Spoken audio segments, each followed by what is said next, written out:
Nagaa isiniif haa baay'atu hordoftoota chaanaalii kootii ashamaa harka fuunee akkam jirtu nagaa keessanii ani nagaa kootii obboleettiin keessanii baga nagaa fayyaa qabaattanii isiniin jedha.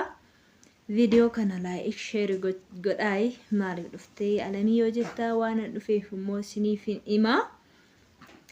Innaa har'a beekamaadha isiniin jedha kaayoo uffannaa kee irratti hin beektu otoo nani kana san isiniin hin jedhini haala uffannaa kiyyaatiin iyyuu hin beektu isiniin jedha. Innaa hin beektu siniin jedha kaasitinitti himuu kootiin bareedan jira akka manarraa bareeda ijoollee ifnarraa bareeda uffataadhaan jiru remeen alaalaame. Hunda duraa hordoftoota amantaa ortodoksii baga geessa siniin jechuun dhufe siniinan baga geessanii ayyaana cuuphaa kan jedhamu baga geessanii siniin jedha. Egaa warroonni biyya Arabaa keessa jirtan baay'isaniitu jira. Ijoolleen biyyoota Beeruutii akkasuma Dubaayillee warroonni haala mijataa yookaan iddoo mijataa jirtan isin deemuu dandeessu. Warroonni hin deemne immoo baay'ee keessantu jira. Ayyaanni waggaa dhufe amma namatti dhaga'amu niin beeka jechaadha. Har'a biyya kiyya galee fataa zanaa jedhee ayyaana kamuu dabarse jechaadhaani.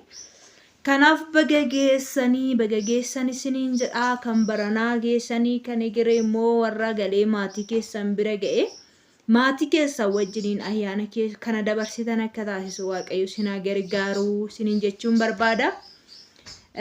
Innaa maaliif nuun hin jennellee yoo jettan jedheetumanii ofumaaf qooftee nyaattee ayyaana bashannantee dabarsitaa naan jettudha tanani. Ayyaanni ayyaana bareedaa ture gaarii ture kun ayyaana akka gaariitti dabarsaa jirra. Ayyaana dhufu dhuma dabarsina jechaadha sirriitti.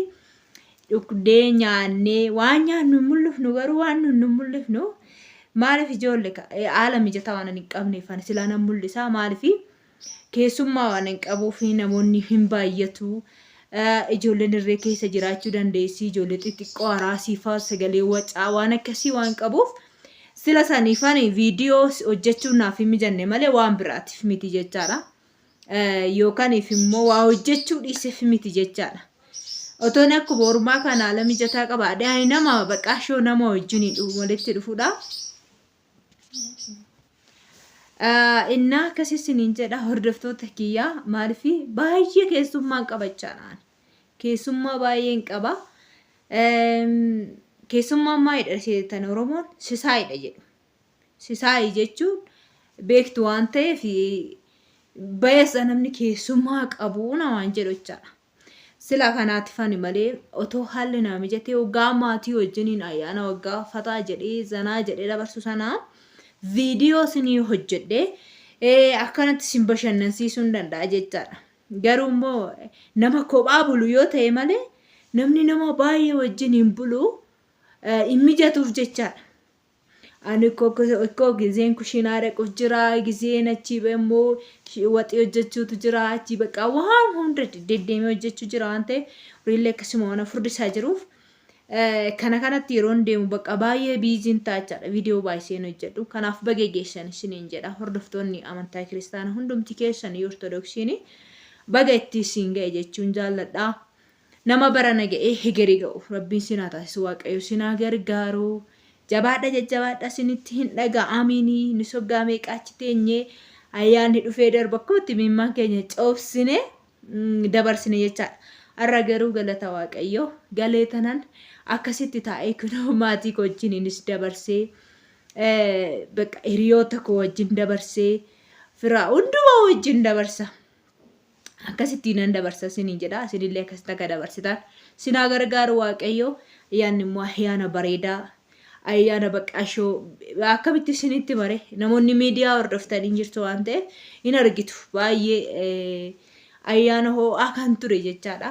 Yeroo kaleessa taabota baasan argeen ture akkasuma yeroo ammarree hin gashine baay'ee baqaashoo kabajni. Amantii kamiifuu kabajni Itoophiyaa keessa jiru baay'ee ajaa'iba jechaadha.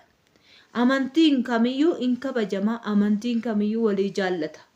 Namni Itoophiyaa lammiileen Itoophiyaa keessa jiran hundumtu amantii ofii amantii walii kabajuun baay'ee akka ajaa'ibaati jechaadha.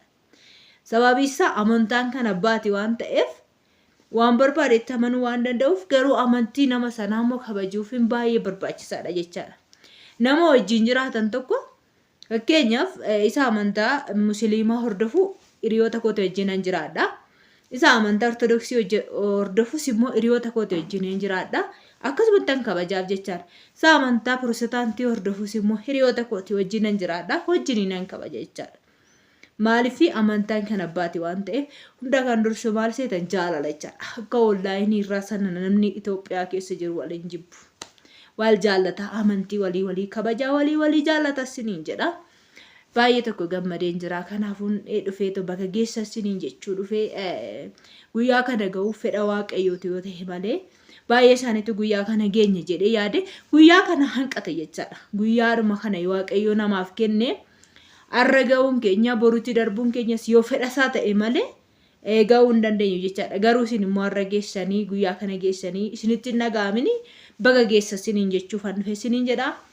Waan baay'ee isinitti nagaami waan baay'ee akkasinitti dhagaamu ni hin beeka homaa miti haabshiri siniin jedha. Yeroo bakka daaboo baleetu shattanii akkatti murattanii qabdanii bakka tsoomillee kan tsoomtan jiraachuu dandeessu akkatti tsoomtanillee kan bakka isiniif hin mijanne jiraachuu danda'a jechaadha. Yaa sanas ta'e kanas ta'e homaa miti haabshiri siniin jedha isinitti nagaamini hundumtuu wanti hin dabarre tokkollee hin jiru. Kanaafuu akkasumatti dabarsaa isiniin jedha akkanumatti dabarsuun hingaa keessa nama laala waaqayyo waan ta'eefi anuma biyyaa viidiyoo minamana waan tokko laalati gammadaa isiniin jedha yeroo hundumaa gammadaa hin laafinaan dadhabinaa isiniin jechuu barbaada sagalee waaqayyo akka jedha yeroo hundumaa isin gammadaa jedha homaa waa argachuu dhabuudha osoo hin taane waan makam keessa dhaabattanii gammaduu isin barbaachisa jechaadha. Isa kana isiniin jedha waan dhaggeeffattaniif hedduu takka galatoomaa baay'ee isin jaaladha baay'ee isin kabaja. Baga geessa siniin jechuun barbaada yeroo gaarii turtii gaarii naaf qabadha. Ciao ciao bye bye.